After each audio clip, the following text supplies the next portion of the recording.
You want to say hi?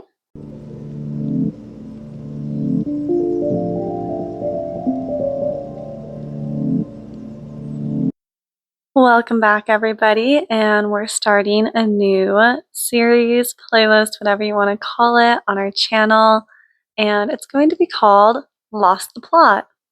So basically, I'm going to take a book that maybe you've read, but it's been a little bit, or maybe it's a book that all of your friends are interested in and you just can't get into it, but you still want to know the talking points. That's where I come in. I'm going to break everything down into just the what is going on and why, and give you a summary.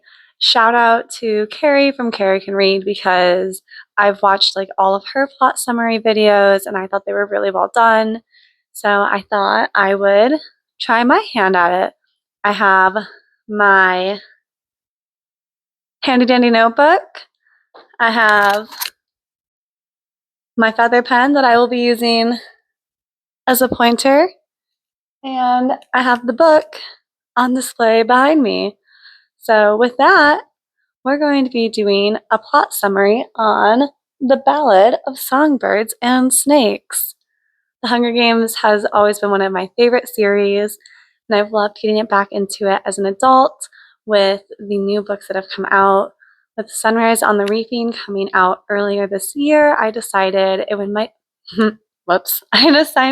be fun to go back through, do a reread of all of them, and then post some plot summaries. So let's get into it. We're going to introduce some of the main characters, and then we'll get started with the plot summary. We're just gonna Okay, our opening is in the capital of Pan Am. This book takes place from Coriolanus Snow's point of view. Here is Corio, that's his nickname. We might alternate between calling him Corio and Snow because that's what he is widely known as in the universe. It's more Snow, but in this book specifically, from his POV, from his youth, a lot of the time he is referred to as Corio. Corio is like a senior in high school. He is pretending to be well off and rich because that is what his family has always been. The Snows have been important politically, very wealthy, one of the oldest names you can have. So he is playing this off like this war that has just come to a close 10 years earlier has not affected him. He lives with his grandmother because both of his parents have passed, his father in the war and his mother in childbirth, and his cousin, Tigress, who also has lost both of her parents. We open on Snow worrying about what he's going to wear that day because he's not supposed to wear his uniform because it's reaping day, but he needs to be well presentable. Tigress, who has taken an interest in fashion and seems to be like a year older than him and already out of school, was supposed to get him something to wear, but she's nowhere to be found. So he's panicking a little bit. Right when he is wondering what he can do to make things look okay and like he hasn't been struggling, in comes Tigress, and he's relieved because he's wondering what she could have done, what's taking her so long. Has she had to do something that he wouldn't approve of to get money or get materials for this shirt? But he kind of stops thinking about that because right when she comes in, she has the shirt, everything's going to be fine. And he packs off to school. Where it should be noted, they really haven't eaten a lot. Like, they are barely surviving.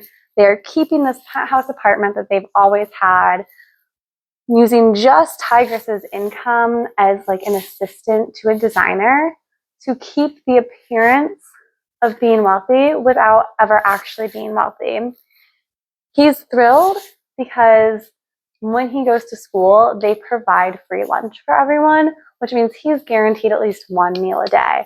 So Corio notes that it's reaping day and that this is not a day of celebration. in any of the districts, because Reaping Day is when a boy and a girl from each of the 12 districts get selected to fight in the Hunger Games. Now, if you're familiar with the Hunger Games world, either with the books or the movies, you know that this is a fight to the death until only one person is remaining. But what may be surprising is that it's also not a celebration in the capital.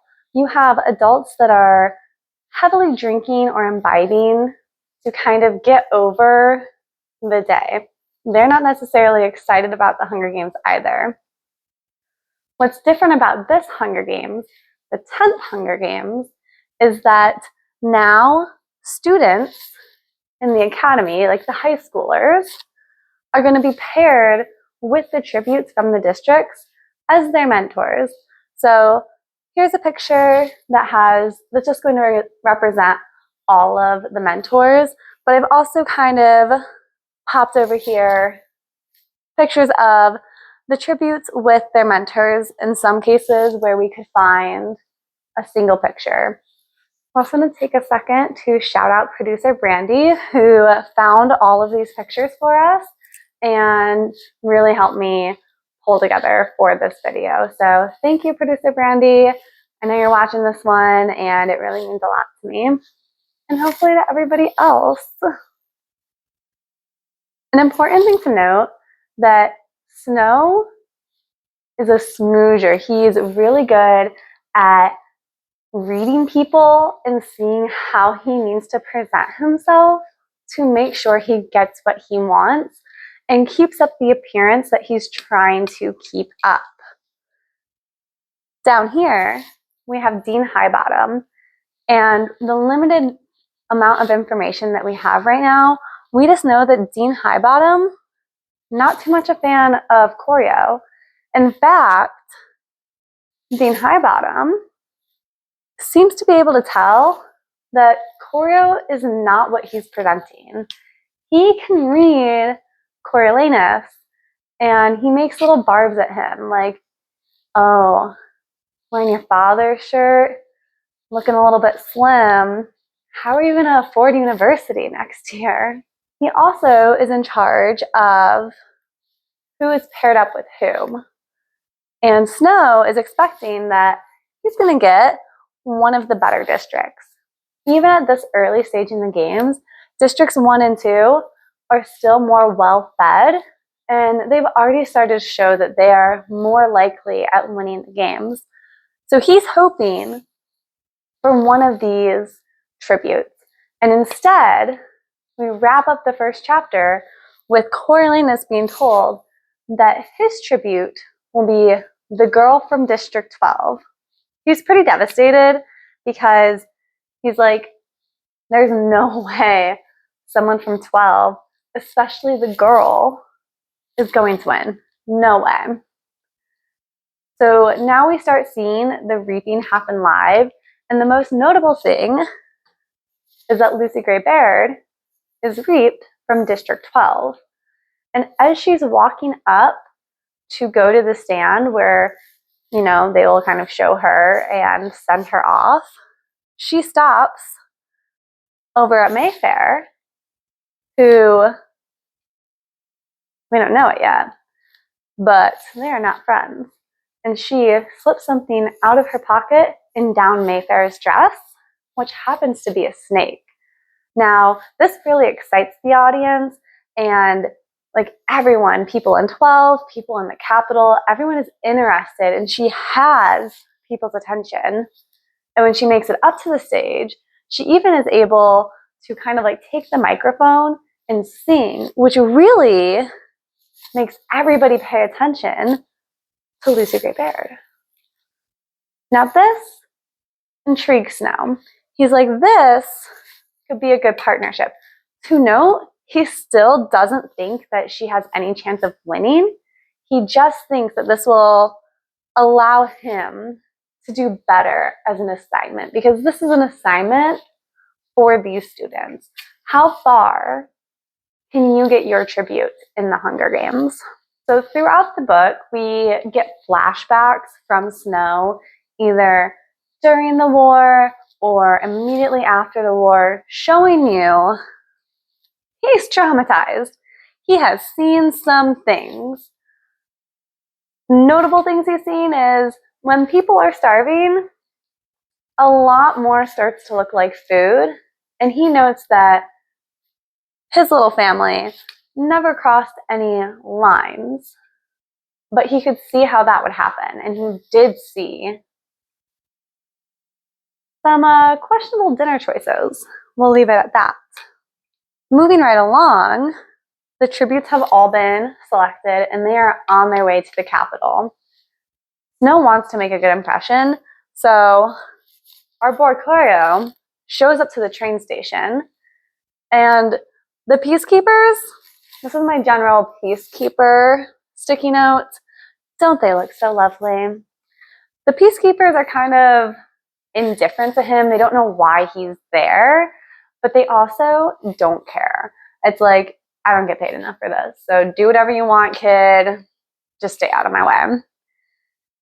He's expecting like a passenger train because I think that's what he is used to and what he would expect to ride. But instead, the tributes roll up in like cargo crates. They haven't eaten or had any sort of like being taken care of since they left their districts. And some of that is a couple days train ride from where they live to the capital. In this scene, we quickly meet most of the tributes, and it's noted that our girl Dill, the girl from District 11, isn't doing too hot. She's already coughing, she looks malnourished, and they all look a little bit roughed up. And we see that there's already a tight bond between Jessup, the boy from District 12, and Lucy Gray. He even helps her down from the train. Snow comes up and he's like, hey, what's up, girl? I'm your mentor. And he gives her a rose. And she tells him that he's the cake with the cream. She immediately notices that he's the only one there. And he is treating her with respect, at least outwardly. His thoughts, not great. But at least he's there and asking her like if she's eaten and like how she's doing. And very quickly, the peacekeepers round up the tributes and put them into a car with like bars like all around it. And Snow goes, I'm supposed to stay with her. Again, peacekeepers not paid enough for this to be any part of their job, says, well, you can either ride with the tributes or you can get to wherever you're actually supposed to be. We don't care.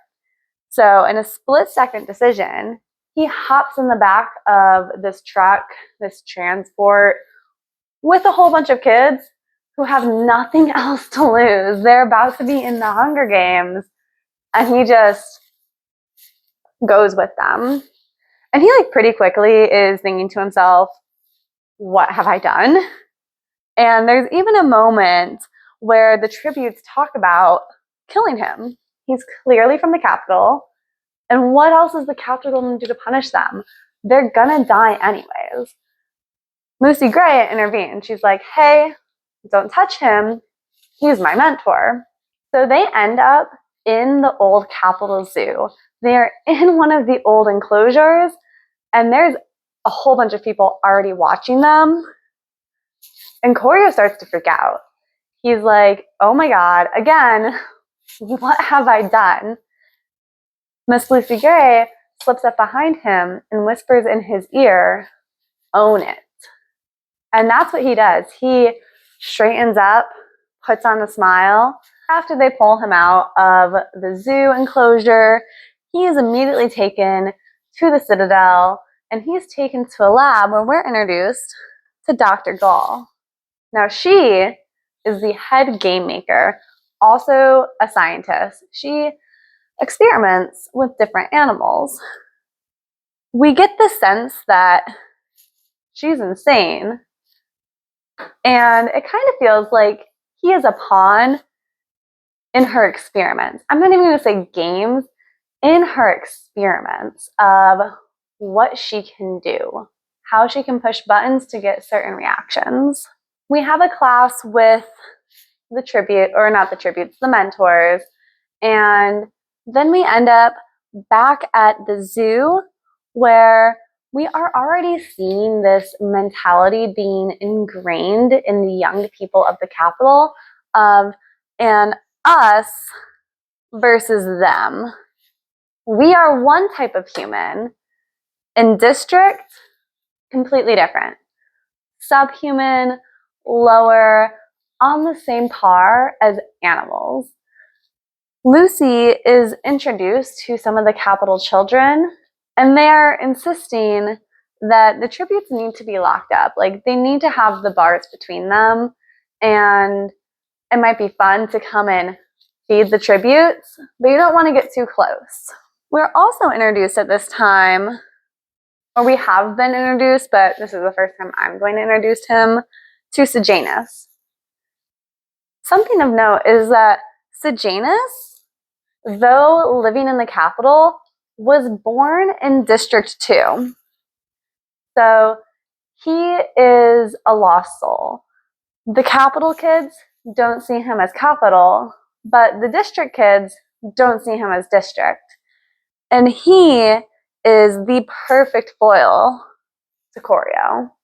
He truly believes that things need to change, and that the tributes, like they really are, they're just human. They're just human kids in a bad situation. So we see Sejanus, who his father, he got to the capital because his father is like really well off, and his father made sure that Sejanus's tribute was the boy from District 2.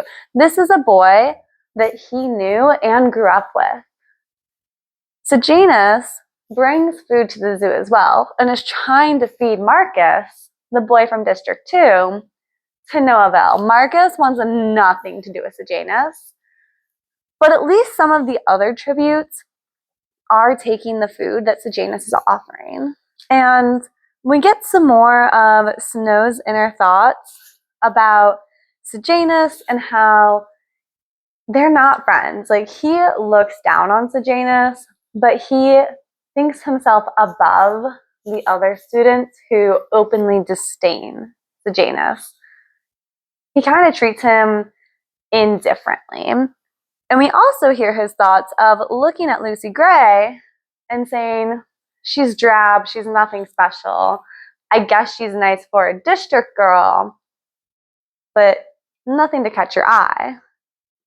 He does note, however, because Sejanus asked Choreo, can we switch tributes? You want someone who has a good shot at winning the games. I want anyone but Marcus. And Sejanus says, no. And he thinks to himself, Lucy Gray Baird is the one thing Sejanus will never take from him. Because in his mind, Sejanus represents everything that has been stripped of him. Again, they're really good foils of each other. Choreo's family lost everything in the war, and Sejanus's gained everything in the war. They became wealthy off of this revolution, and that allowed his dad to purchase his way into the capital while there was still some ability to move.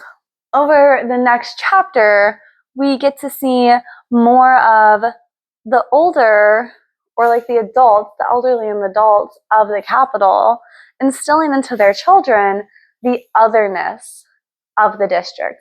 We see this hatred and resentment towards the revolution coming out in people justifying killing kids once a year to make sure the districts know their place and that it's okay because they're other. They're not the same as us.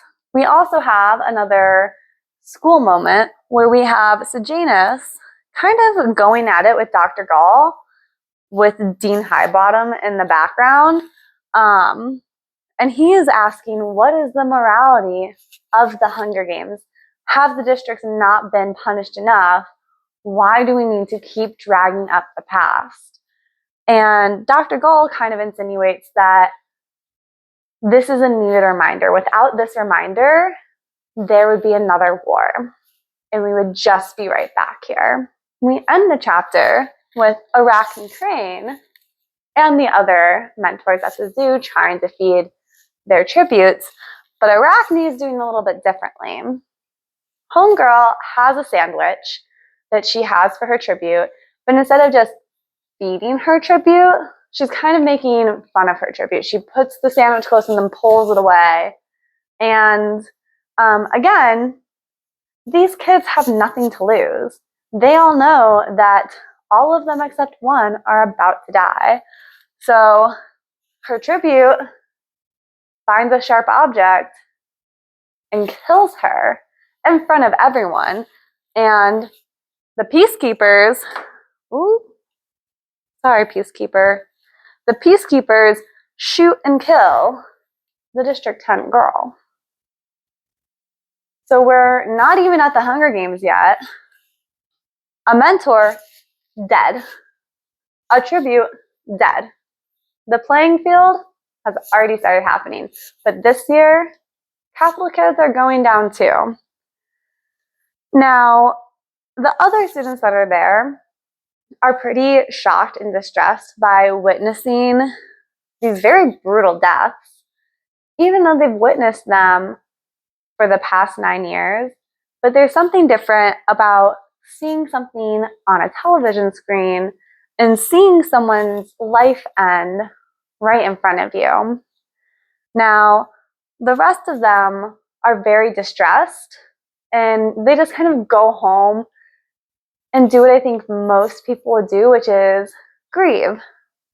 Choreo decides that he needs to complete the assignment that Dr. Gull gave the class in our last classroom setting. The assignment was, how can we make the Hunger Games a better viewing for the public? He sits down and he types up a proposal. In this proposal, he includes we should allow Capitol citizens to bet on the Hunger Games. The prize of the betting will be split between the Capitol and the winners who select the right person. This will help fund the Hunger Games in the future so that it doesn't come out of the government's paybook. Additionally, he introduces the idea that you can send people, or people can send tributes, gifts in the arena for a cost. And again, this cost would go to upkeep of the Hunger Games. Very important that this will no longer be a burden on the government. But this is where Snow gets crafty, because again, he's been maintaining this, I am wealthy, I have a whole bunch of money, but if he proposes these things, it'll be expected that he pours a lot of money into his tribute. So in his proposal, he writes up that mentors, game makers, anyone associated with the games, even the peacekeepers who keep an eye on them, they are not allowed to bet or to send money. It's prohibited. This is a smart thing he does to make sure that he can be like, oh, my hands are tied. I wish I could give Lucy Gray this money, but I can't. So the next morning, Choreo meets up with his partner, Clemencia. Clemencia is like his friend. I said partner because there really isn't a way to describe her. She does schoolwork with him. They've known each other forever. He says sometimes that she is his friend, but also he really just sees her as a means to an end. They meet up.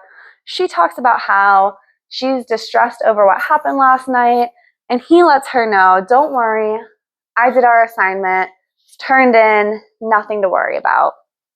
And they have this conversation.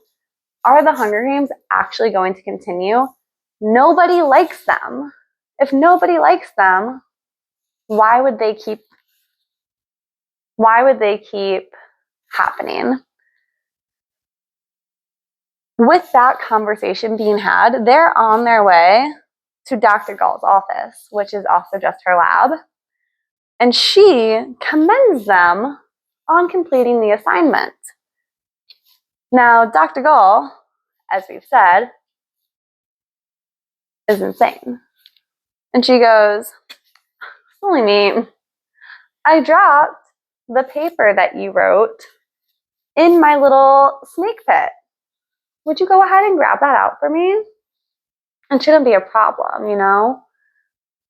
As long as they've smelled your scent before, they'll just ignore you. And clearly, both of your scents is going to be on this paper since you did it together."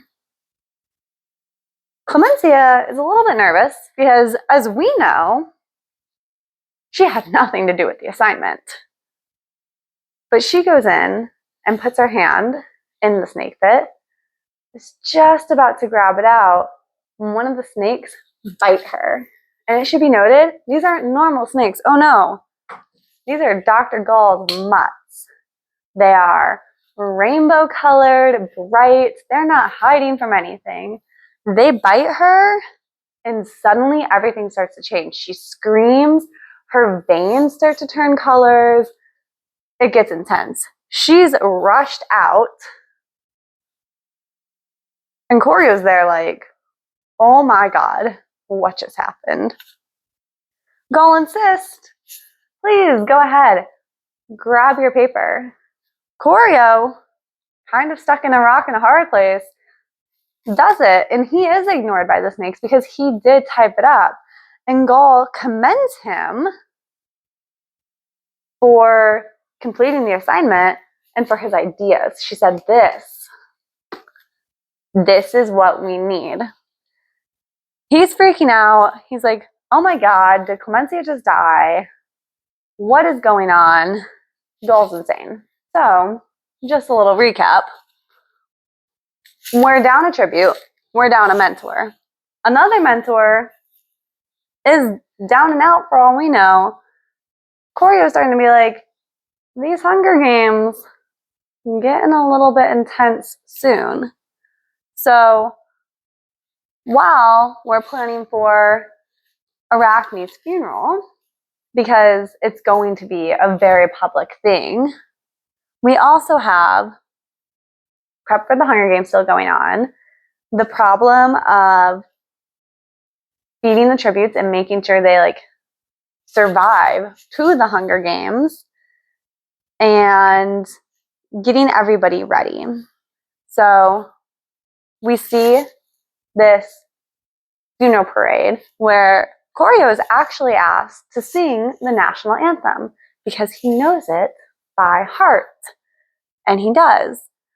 On the funeral parade, we see Arachne's shroud, and then trailing behind her, shroud, casket, is a cage being drawn down the street with all of the remaining tributes locked inside it, and hanging above them is the dead tribute who murdered Arachne.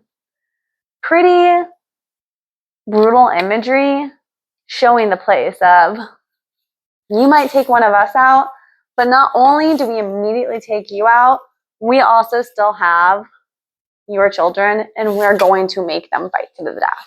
During this time, while trying to make sure that the tributes are fed, we see more of Sejanus and Corio interacting because at this point, they're kind of on the same page. They both want the tributes fed.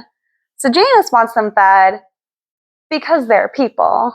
Corio wants them fed because he wants to make sure his girl makes it to the games, and to a lesser extent, the other tributes. He's like, it'd be a pretty bad showing if everyone is just starving. And throughout this whole lead up to the games, we see multiple people in his life refer to Lucy Gray as his girl, his tribute. And he's internalizing it. When he thinks of Lucy Gray, he thinks of her more as property. She belongs to him. She is his, and that's all. So we're almost to the Hunger Games, and at this point in time, instead of having a different arena like you've maybe seen in future Hunger Games books, 1 through 9 has all been held in an old sporting arena in the capital. Think like a football stadium, a soccer stadium, any stadium you want that has a roof over it. That's where these kids are. There's a scoreboard, there's a field. They decide, and by they, the capital decides this year the mentors will accompany their tributes to a little preview of the arena. Now, while they're walking around while they're going in through the tunnel leading into the arena, Lucy Gray grabs Coriolanus' hand for support, and he's okay with that. He's actually like fine with this idea of having physical contact with her. She's growing on him, again supported by this idea that he owns her. However, when they break into the light of the stadium, he squeezes her hand and pulls his hand away because he is, first and foremost, concerned about his image. How will this make him look? While they're walking around the arena, a bomb goes off. And not just one bomb, but a couple of bombs, altering the landscape of the arena and causing actually a lot of chaos. Both District 6 tributes die in the explosions. Both District 9 tributes die as a result of the explosion. 2 capital mentors, the capital mentors for the District 6, they also die in the explosion. And 3 mentors are taken to the hospital with very serious injuries, and it's even noted that one of the mentors lost both of their legs in the explosion. One of the biggest things, though, again, because this is in Corio's point of view, is that as a result of the explosion, he is trapped under a beam, and he feels like he's about to die. He's being squished, there's fires. He's terrified. In the smoke, he sees that Lucy Gray is relatively okay. He can see that she looks like she's burnt a little bit, but she's not pinned down. She's okay. He calls out to her and is like, "Help me, please." And he sees her pause and look over her shoulder at something, but then quickly comes to him and she helps him get free of this beam. And 2 really big things happen as a result of this. The first is that we find out that Marcus has escaped. He is nowhere to be seen, and Corio puts together that she probably saw him and a couple of the others head for the exit, and she chose to go back and save him. And the second, probably even bigger thing for Coriolanus is that there's a power shift. Before, he held all the power. He controlled her food supply, when she could be seen, basically, who she interacted with. He knew what was going on. And at some level, he felt he had control over this. But now, she has saved his life. That was a shift in power. Without her, in his mind, he would be dead. So going into the Hunger Games, there's a power shift now. He feels like he owes his life to her, which is very important. So now we're moving into the second part of the book. I'm going to try and pick it up because I feel like this is going to be a long video, and I haven't had a lot of long videos on the channel, so we're going to try and be succinct in this plot summary. So we're getting closer to the Hunger Games. Normally in the Hunger Games universe, it's broken into 3 parts, as is this book: pre-Hunger Games, Hunger Games, post. So leading up, we still have the interviews, which is new this year. And Corio suggests that Lucy Gray sings. He's also realizing that she matters to him. And she confronts him a little bit, and she says, you can start, like, he offers to help her, and she goes, you can start by actually thinking I could win this. And he's like, you know what? You have a point. Districts 1 and 2, gone. They've died. There's only 14 other tributes left. Jessup earlier got bit by something and doesn't seem to be doing too well. Wovey's already not doing too well. And everyone else, they're kind of starving too. Like, she could, he feels like, go far. And she is now starting to matter to him. During the interview, Lucy Gray agrees to sing a song, and the song she sings is actually somewhat of a love song. It doesn't have a good ending, but what Choreo notes is that this is not about him. This song is from somebody from her district, and it makes him angry and it makes him jealous, and he doesn't like that she has the power to give him those emotions, because it's a reminder she had a full life before coming to the Capitol and meeting him. And in his brain, she shouldn't. She should stop and start with him. She belongs to him. We also get more interactions with Sejanus, having trouble with being in the position he is. And he even says to Coriolanus, being Capitol is going to kill me. That is what we like to call foreshadowing. We get a lot of background right before the Hunger Games starts.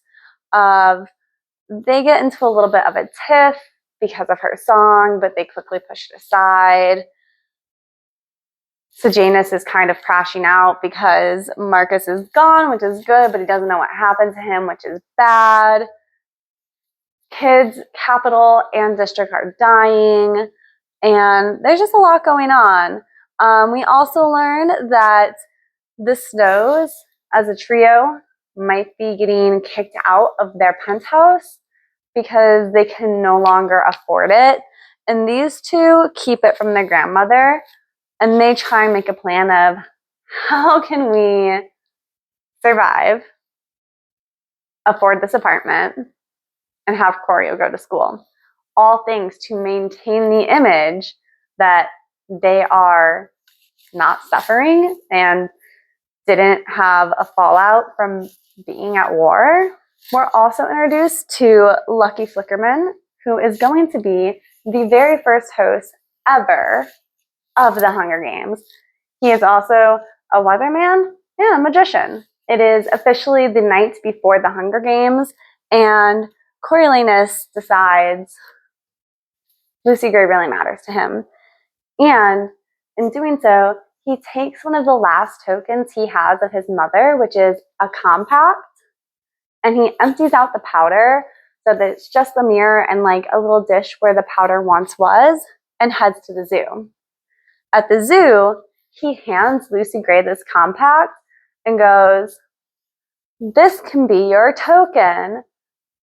If anything happens to find its way into the compact, aka if the rat poison that is scattered throughout the enclosure to kill the rats that they're living with finds its way in, no one will be the wiser. They have this moment and they share a kiss. It's very cute. It's very, I guess maybe I bet they both think that it's like romantic, like, oh my goodness, star-crossed lovers. The morning of the Hunger Games, when it's about to start, several things happened. In an interview, Lucky refers to the tributes as a different breed. Again, just enforcing this idea that the government has so ingrained in the Capitol citizens that the tributes are other, that they don't even view them as humans anymore. And that's why in their brains, they justify the Hunger Games. We also see Clemencia return in a big way. She feels different and acts different than a lot of the mentors remember. And we previously got a peek that she has some scales on her body now. And she is very upset with Coriolanus. She feels like he betrayed her. I think we're going to pause here and I'm going to finish filming this tomorrow because if you can't tell, it's actually getting quite late. So we'll finish the rest of it tomorrow and get everything edited up for you guys. But the next time you see me, I'll probably be in different clothes. But we're about to go into the actual Hunger Games. So see you guys, for you in a second. For me, a whole day later. Hello and welcome back. It is a new day. It's no longer night. And we're going to wrap up the second half of the Ballad of Songbirds and Snakes. I'm set. I have my water. I have my London fog. Neither of which I think you guys will see because in the edits they will mysteriously disappear. But just so you know, I do have them. We left off yesterday about halfway through the book and trying to wrap this up quickly because it's already a long video. I left off yesterday at about an hour runtime, I knew it was going to be long. I just don't think I knew it was going to be quite this long. I thought I could talk really fast and get all the pertinent information to you guys. But there's a lot of pertinent information. Who would have thunk? Okay, so Eve of the Hunger Games was last night, and just as night fell last night and we decided to take a break in recording, with the new day brings the 10th Hunger Games. Lucy Gray and her other still alive tributes are brought into the arena to fight. The mentors, including Coriolanus and Sejanus, gather to watch the Hunger Games and be able to distribute food, aid, whatever is needed to their contestants. Now, again, this book is from Corio's point of view, so we're seeing through the eyes of a mentor, we're seeing the strategic behind how do I get my tribute what they need when we can't talk. They have a very recognizable plan in the Hunger Games world, which is when the Hunger Games start, cheese it out of there, find some place to hide, let all of the bloodbath happen without you. And just as it dawns and the Hunger Games begin, we notice something in the center of the arena with the new debris that makes the arena different because they didn't clean up the debris from the explosions. Hanging, beaten, bruised, and clearly tortured is Marcus. Now, we don't know what the other tributes are thinking, but can you only imagine you are in this fight to the death and hanging in the center is an already brutalized boy. It's got to do some damage to you. So we see this. Sejanus rightfully loses it a little bit. He's hurling things. He's accusing everybody in the room because it's not just the mentors in the room. It's Lucky Flickerman being the host. It's his aide, whose name I already forget. It's Dean Highbottom. At times, it's Dr. Gall. There are other people monitoring the mentors. And he rightfully says that they're all terrible people. Like, you're watching already a terrible event, and then to drag Marcus in and just string him up so he can't even defend himself after he's already been beaten, too much. Also, in case you didn't notice, I do still have my notebook of notes to help me get the plot over to you guys. So as this first bout of fighting arrives, we lose tributes, and Coriolanus kind of notes that this is a slow start to the Hunger Games, and that some people are lasting longer than he thought they would with this new arena and this ability to actually run and hide.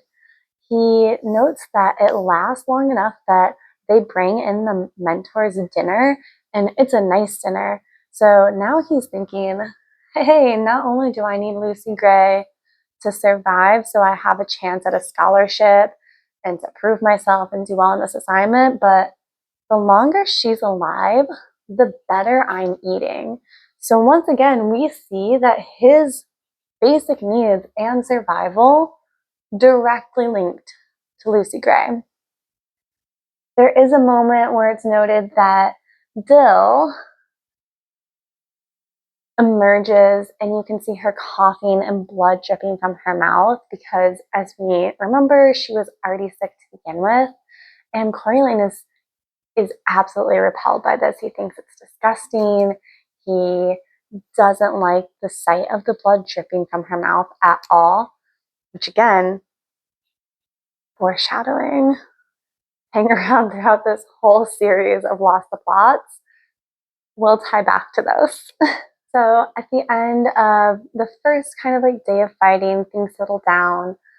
The mentors all head back home to go to bed and rest, and it's noted by the adults that they should consider bringing maybe like sleeping bags and bedding to the room where they're viewing the Hunger Games and helping out their tributes so that if anything happens, they can be there. And what we notice is that after Sejanus' outburst, he's missing. And as Corio gets home, there's a little interaction between Corio and Ma, who is distraught that her son is missing. We get a call from Dr. Goal, who informs us that our boy Sejanus has snuck into the arena. Why did he do this? Well, I don't think it's a surprise to anyone that Marcus did indeed die already during the day, and Sejanus, being from District 2, sneaks into the arena and pays respect in the way that the people from District 2 pay respect to those that have passed. Unfortunately for Coriolanus, everyone knows that these two have been hanging out more and more recently, and Sejanus has wealthy parents. It now becomes Corio's job to get into the arena and get Sejanus out. So he does this, and again we just see through his own eyes what he does, how he analyzes a person and carefully chooses what to say to get them to do what he wants. In this instance, he manipulates Sejanus to leaving the arena with him by saying, what point does your death in the arena cause? No one will know. The government is going to cover it up. No one will know. It serves no point. But if you come out of the arena with me and live, you can make a difference. And this works. They're headed out of the arena when a pack of tributes come and start hunting them because, again, these kids have nothing to lose. They're gonna die. They're either gonna die or be the last one surviving. What's killing a couple of capital kids? Bobbin ends up attacking Coriolanus, and actually in self-defense, Coriolanus kills one of the tributes. We now see he has first-hand experience of what it's like to be in the Hunger Games. He was put in an uncomfortable position where he had to fight for his life. Mike is going to help us with this part. And in this position where his own life is on the line, he defends himself. Okay, goodbye, but thank you. And he murders Bobbin. Now, when he comes out, Gold does not miss this opportunity. She sees in Coriolanus an individual whom she can shape however she wants. She sees the damage that he has already had, and through being a teacher in this Hunger Games mentor experience, she, like Coriolanus, can analyze him and say the things that she needs to say to get him to think like her. And one of those things is he says, the district kids are absolutely savage. They turn into very violent beings, and maybe you have a point. Maybe we need these games to keep a control over the districts. The next day dawns, and with it, the Hunger Games the competition is getting a lot smaller. And we see that Jessup is very sick. Lucy Gray makes her first appearance running away from something, and that something is in fact Jessup, who is foaming at the mouth, and we find out that he has rabies. Now, the audience, we hear from Coriolanus' point of view, starts noting how, oh, the districts are so dirty. The district boy brought rabies to the capital, when in reality, we know he was perfectly healthy when arriving to the capital. It was the capital keeping him in a zoo where he got bit by what we think is a raccoon that developed rabies. So in reality, the capital is, we see in this, the capital is kind of represented as something dirty. Now, Lestrada, who is Jessup's mentor, works with Coriolanus to send in water, because something that happens in people who suffer from rabies is that they have a fear of water, and everyone knows Jessup is not going to make it. And he's not going to make it because he was hunted down or anything at all, except for the fact that in the capital, he got sick. And they both know that Jessup would want Lucy Gray to be safe. And currently, Jessup is the thing causing her danger. So we see Jessup pass, and Lucy Gray, when she realizes that he's passing and he's no longer a threat to her, goes down and sits with him, so he's not alone at the end.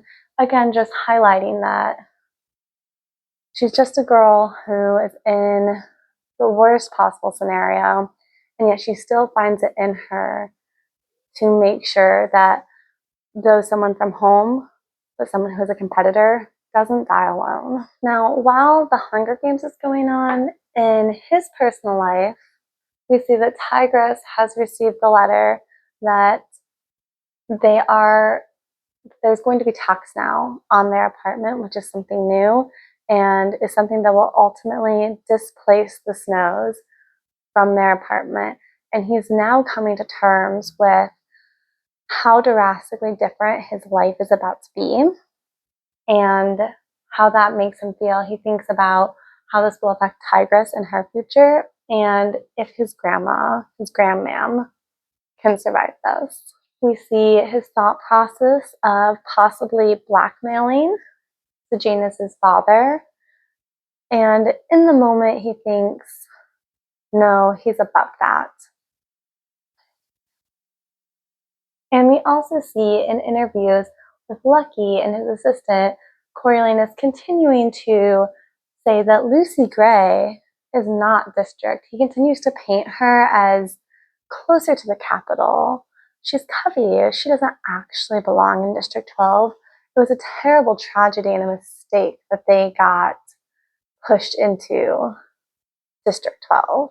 In an interview with Lucky Flickerman, Dean Highbottom notes, we're all in the arena together now, noting that with the team up of capital kids and district kids, and with the addition of sending in food and bedding, it's not just the districts who are in the arena fighting for their lives, but also the capital.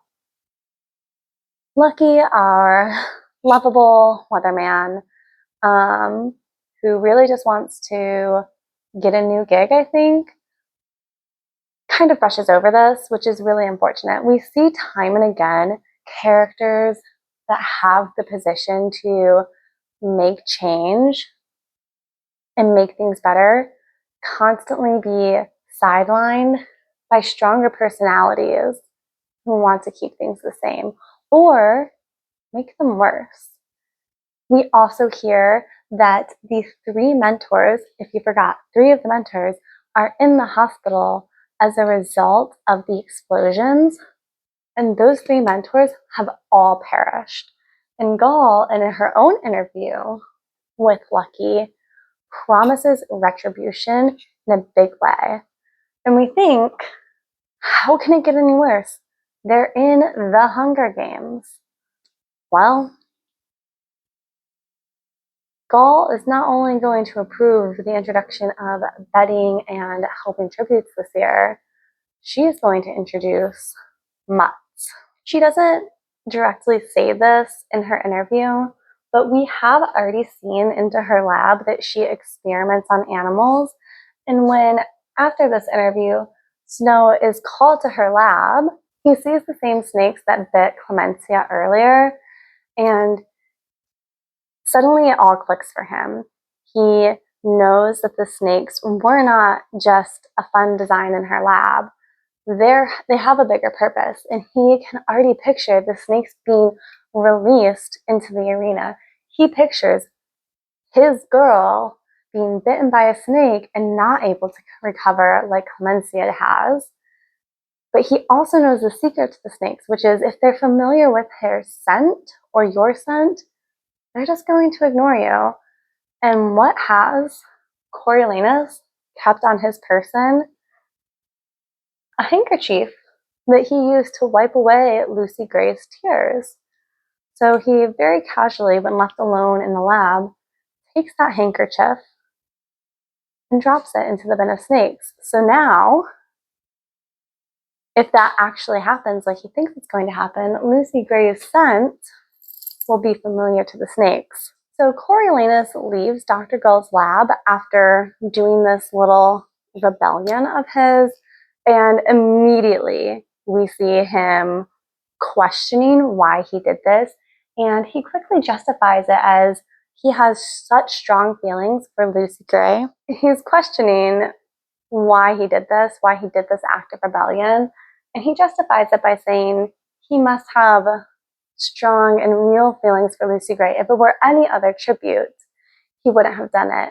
And if his education in life weren't tied to her doing well, he wouldn't have done it. And he kind of has this moment of evaluating who he is as a person. And he's like, from now on, I'm going to be a good person. I'm going to be honest. I'm going to do the right thing. And there's a sparkle of hope. And this what if he had done all those things, how would the world be different? And instead, almost immediately, he decides, I'm going to go pay Strabo Plinth a visit and see if he wants to thank me for saving his son. So what was that about? Oh, I'm a Snow. I'm not going to blackmail anyone, and I'm going to be an honest and good person, but I'm going to go and see if I can have some hush money to solve my problems. Surprise, surprise. Or actually, I'm not going to reveal what Strabo Plinth does. This is a plot summary, but if you want that fun little extra fact, because it really doesn't have much to do with the plot, read the book.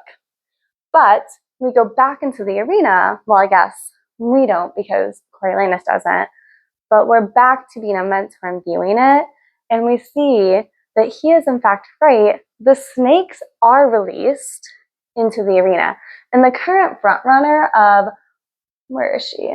Of Coral dies.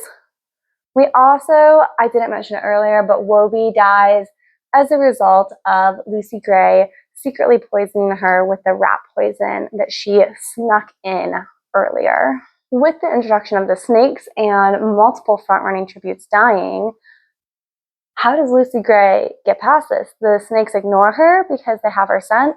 No. We see that the snakes are mesmerized by Lucy Gray. And the prevailing theory is that it's not just her that they're mesmerized by, but specifically her singing, because we see her sing a song to the snakes and they all come towards her. And that is how she is able to escape them, by singing, so that she's fine. They don't bite her. They don't do anything. But this is not the end, because the snakes don't kill everybody. There's another night, and when the sun rises, there are 2 tributes left. And when the sun rises, who's left but our girl Lucy and Reaper. Reaper had been one of the absolute front runners. He fully believed the entire time he was going to win. He vision boarded back in the day, or I guess maybe in the future. Anyways, he just fully believed that he was going to be the winner. And in this final showdown, what happens but Lucy Gray getting close enough to Reaper while his guard was off that she had stowed one of the venomous mutt snakes in her pocket and poisoned him by embracing him and kind of like pushing the snake into his back. And with that, Lucy Gray becomes the victor of the 10th Hunger Games. An important note is that in this time, Strabo Plint has also announced that whichever mentor wins the Hunger Games will receive a full ride to university. So Coriolanus is like, my girl won. I'm about to have a full ride to university. Maybe we can figure out how to keep our apartment. And life is looking good. He's even planning on how to make it so that Lucy Gray doesn't have to go back to District 12. He is thinking of ways that she could come back and be with him in the capital, because in the capital, she belongs to him. Unfortunately for Coriolanus, when he gets called to Dean Highbottom's office, where he thinks he's about to get a begrudging well done, he actually gets hit with, hey, so we have footage of you stealing food from the academy to feed Lucy Gray, and we also have proof that you gave her a compact that she was able to sneak in rat poison into the games, and we have this handkerchief that has your father's initials on it in the snake tank, proving that you tampered heavily to make sure she would win. So not only are you not getting a full ride to university, you're not even going to graduate high school. He's like, basically, here are your options. You can be fully rebuked and have everyone know what's happened and you don't graduate high school or go to college. Or you still don't graduate high school and you still don't get your prize money to go to college, but no one has to know about your disgrace. You have to sign up to be a peacekeeper by the end of the day, and we're never going to hear from you again. Take that, Snow. Dean Highbottom, not a fan. Coriolanus recognizes that there really is no option. Clearly, he's going to accept going to the peacekeepers, and not only that, but he is going to use his talent of schmoozing it up, and he's going to make sure that he goes to District 12. So he goes, he registers, he kind of tidies up things and gets things ready for his departure by telling Tigress and the Grand Mam that he has to leave and helping them kind of organize what's going to happen. And he says that there is the benefit that if he becomes a peacekeeper, he can send them his paycheck, because the government is going to take care of the peacekeepers. They provide housing, they provide food, they provide everything that you could need. And if he's going to be sent to 12, he doesn't need much more than that. So he's going to send them all of his paycheck. So while Coriolanus is living on base in District 12, there are several things that are going through his brain. First and foremost of which is Lucy Gray even here? The whole reason he came to District 12 was in a way for her. If he was going to be sent away, why not be sent away where the person who he has convinced himself that he's in love with? Why not go to where she is? He hasn't been allowed to be off base yet, and he's really questioning, would the Capitol actually let her come home after he interfered so heavily? Is she alive? Is she alive but prisoner of the Capitol? He doesn't know. He's also getting very bored of the routine life that is a soldier, and he's questioning what his life even means. He gets letters from Tigress that really aren't anything good. He hears about how their apartment is on the market. His grandmam is not doing well because of this. And he's kind of questioning what even is the point of everything when, lo and behold, who arrives but Sejanus. Also, I forgot.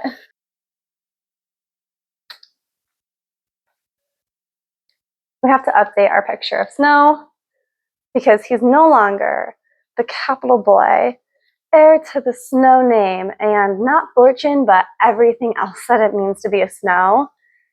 No more. He is a peacekeeper in District 12 of all places. So he gets a picture update.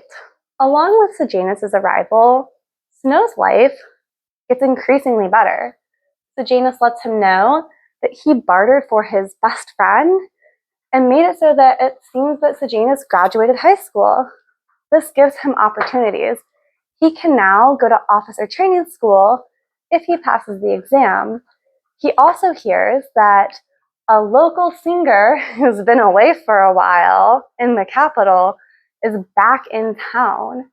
Between these two things, we see how his life is picking up. Like, Sejanus quite literally brings the meaning of life back to Snow and brings good things. And it is not lost on me, at least, that everything in Snow's life starts to turn around for the better when Sejanus arrives in District 12. We're officially, by the way, in part 3 of this book, and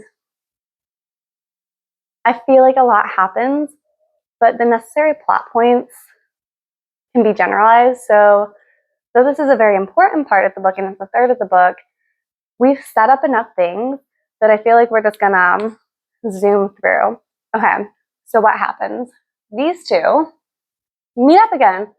Hooray, everything's good and happy. He meets Maud Ivory and Bob Azure and the other members of the Covey. And we also even get a hint at Billy Tope, who was Lucy Gray's, not Maud Ivory, Lucy Gray's old flame. We see a fight break out, and we find out the whole reason that everything happened was because he, as a former member of the Covey, to make money, was sent to the mayor's daughter to teach her how to play the piano.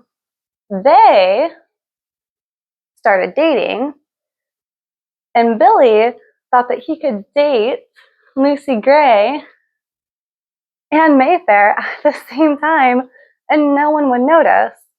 Of course, that didn't happen, and Mayfair used her father to send Lucy Gray to the Hunger Games to have her die. And Billy Tope has been kicked out of the Covey. We see some bad blood between these two because ex and current boyfriend.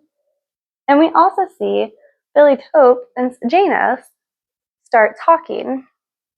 And Snow does not like that. He doesn't want Sejanus to get into any more trouble.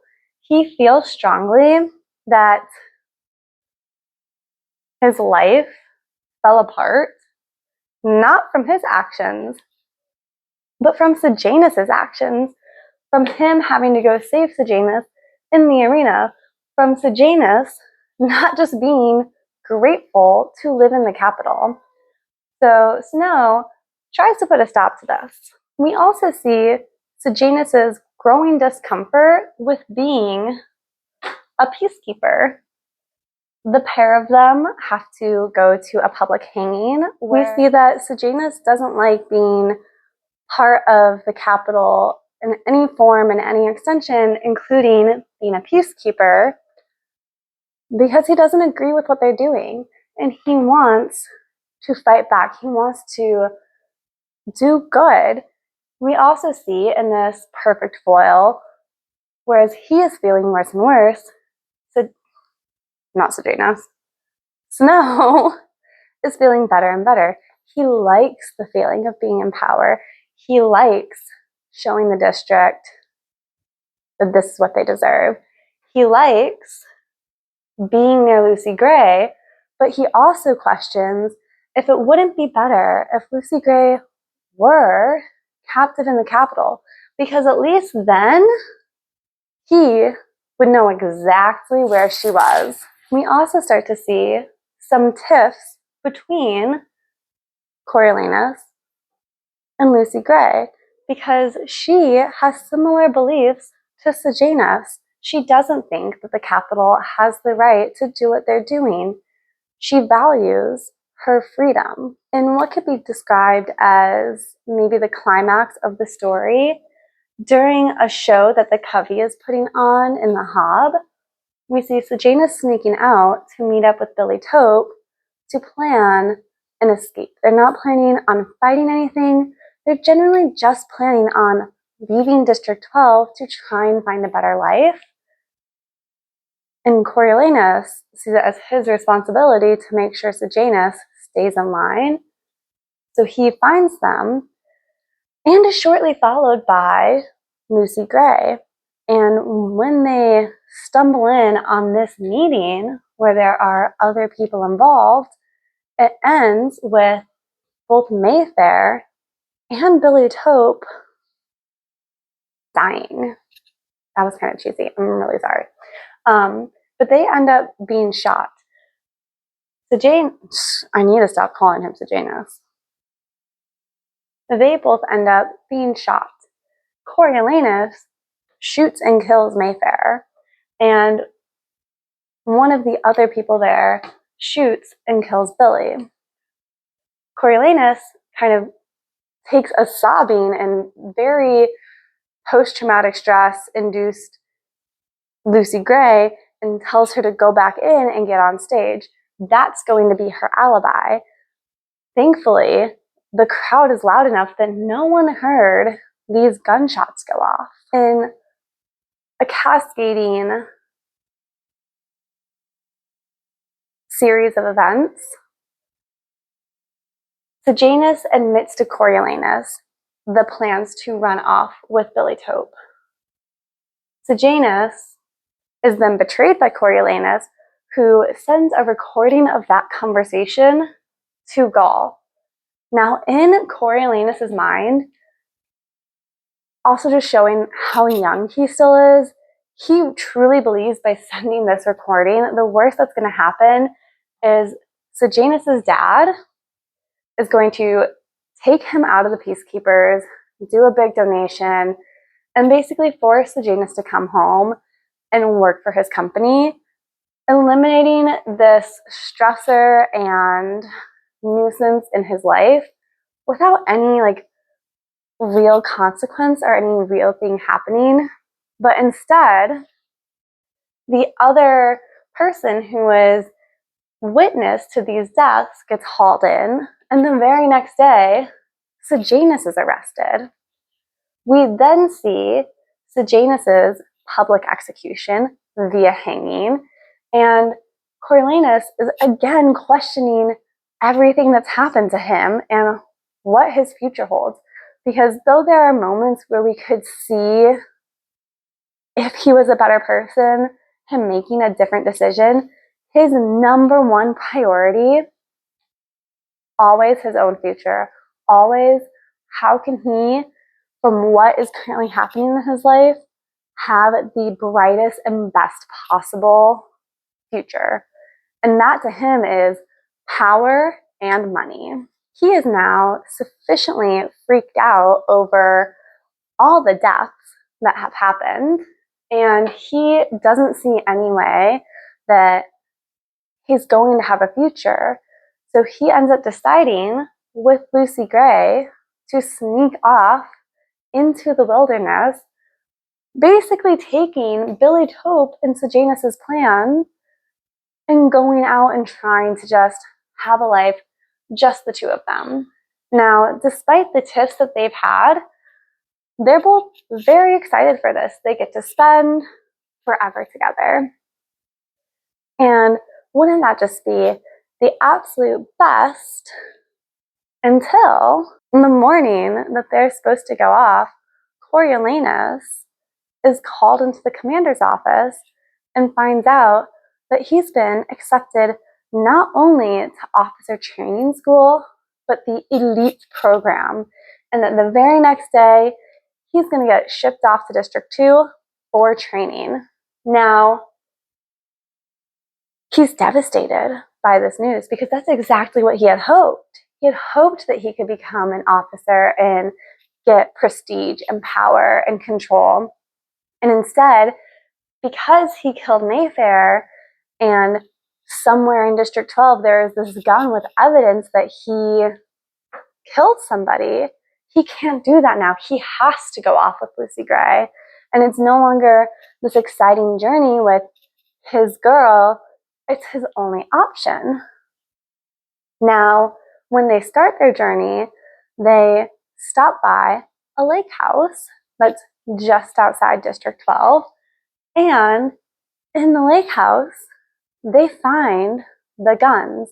They find all of the weapons that tie him to this whole plot.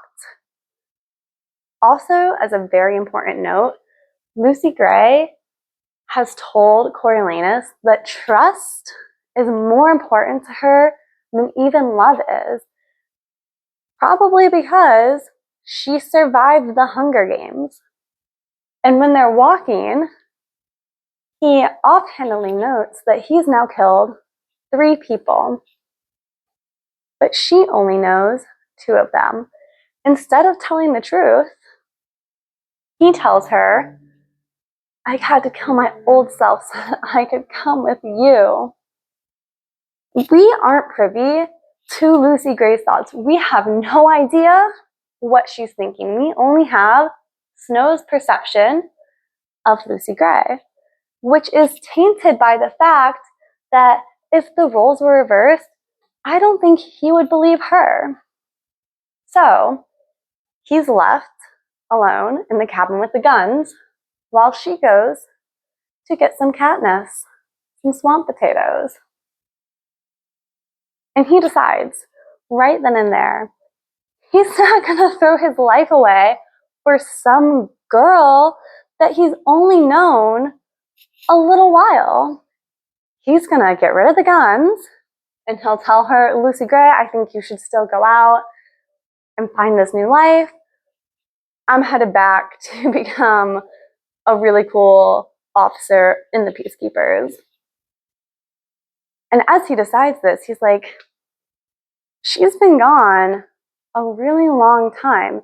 And she's the only one left linking him to all of these deaths. Without her, he's in the clear.